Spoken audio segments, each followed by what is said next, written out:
Allah il dit clairement dans le Coran, traduction rapprochée, soit Al-Imran, verset 67, Abraham n'était ni juif ni chrétien, il était exclusivement tourné vers Allah, Hanif, soumis, musulman, et il n'était pas du nombre des associateurs. Ce verset coupe court à toutes les revendications, parce que Abraham, donc Ibrahim, comme on l'appelle nous en islam, n'a jamais connu la Torah ni l'évangile.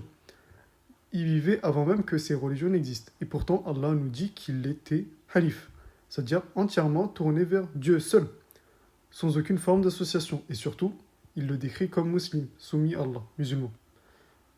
Mais alors, qu'est-ce que l'islam? Quand on parle d'islam, qu'on évoque ce terme-là, qu'est-ce que ça veut dire?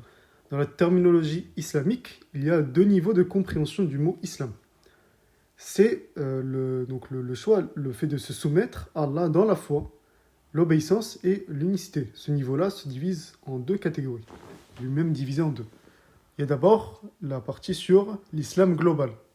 Donc ça, c'est le premier niveau. C'est la religion de tous les prophètes. Tous les messagers sont venus avec le même message, adorer Allah seul, s'éloigner du shirk, du polythéisme. Et ce message-là était toujours le même sur le fond. La croyance était toujours la même. Mais c'est la forme qui pouvait varier selon les époques.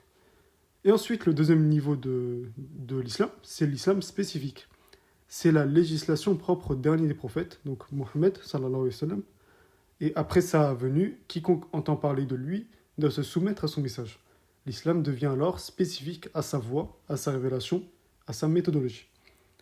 Abraham n'était donc ni juif ni chrétien.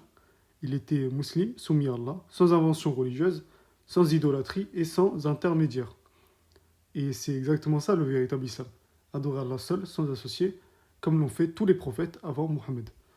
Et ce n'est pas juste un monothéisme de façade, mais bien un monothéisme pur, avec tous nos actes d'adoration qui sont exclusivement voués à Allah, absolument tous.